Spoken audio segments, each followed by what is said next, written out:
উপজেলা নির্বাচন নিয়ে আরো জানাতে নরসিংদী থেকে আছেন সহকর্মী মোহাম্মদ আসাদুজ্জামান। আসাদুজ্জামান, একদম শেষ মুহূর্তে ভোটারদের মন জয় কি প্রতিশ্রুতি দিচ্ছেন প্রার্থীরা?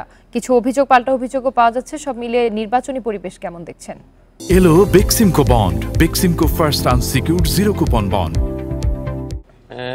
আমি যদি বলি যে নরসিংদীর দুটি উপজেলায় 8 মে প্রথম ধাপের যে নির্বাচন অনুষ্ঠিত হতে যাচ্ছে, এতে নরসিংদী সদর উপজেলা এবং নরসিংদীর পলাশ উপজেলা। আমি এখন যে এলাকাটাতে আসছি সেটি হলো নরসিংদীর পলাশ উপজেলা। এই পলাশ উপজেলায় কিন্তু আপনি যেটি আগেও জেনেছেন যে উপজেলার যে বর্তমান চেয়ারম্যান প্রার্থী, অর্থাৎ যে বর্তমান প্রতিদ্বন্দ্বী এমপি শ্যালকের যে প্রতিদ্বন্দ্বী এমপি শ্যালক শরীফুল হক শরীফ, তার বিরুদ্ধে যে অভিযোগ কিছু ছিল আমাদের এই বর্তমান চেয়ারম্যান সৈয়দ জাবেদ হোসেনের, তিনি আচরণবিধি লঙ্ঘন এবং প্রভাব বিস্তারের যে অভিযোগগুলি করেছিলেন। এখন যেহেতু শেষ মুহূর্তের প্রস্তুতি চলছে, তিনি যেটি বলছেন যে এখনো পর্যন্ত তিনি যেসব অভিযোগ নির্বাচন কমিশনে করেছেন, নির্বাচন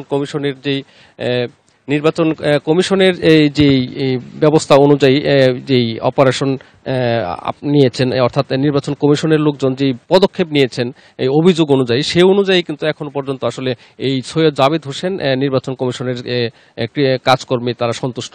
তিনি এখন পর্যন্ত শেষ মুহূর্তের যে প্রস্তুতি তিনি সেটি চালাচ্ছেন। আজকে তিনি তার নিজ এলাকায়, আমি এখন যেখানে আছি সেটি আসলে সৈয়দ জাবেদ হোসেনের একটি নির্বাচনী উঠান বৈঠক চলছে তার বাড়িতে।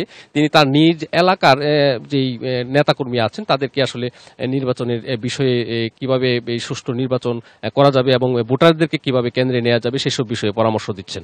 আর একই দিকে অপরদিকে আপনার এই আরেকজন প্রতিদ্বন্দ্বী যে রয়েছেন, গুরাশাল পৌরসভার সাবেক মেয়র এবং দোয়াত কলম মার্কার যেই প্রার্থী শরীফুল হক, তিনিও অন্যদিকে প্রচারণায় নেমেছেন। তো আজকে যেহেতু শেষ দিন, সেই হিসেবে প্রার্থীরা আসলে যার যার যেই প্রচারণা সেটি আসলে তারা চালাচ্ছেন এবং যার যার এই ভোটারদের যে এলাকা, ভোটারদের দ্বারে দ্বারে যাচ্ছেন এবং তারা যেই প্রতিশ্রুতি দিচ্ছেন যে তারা নির্বাচিত হলে তারা যাতে এই এলাকার সার্বিক উন্নয়নে তারা ভূমিকা রাখবেন, সেটি তারা আসলে ভোটারদেরকে শেষ মুহূর্তের দিনে আজকে বলছেন।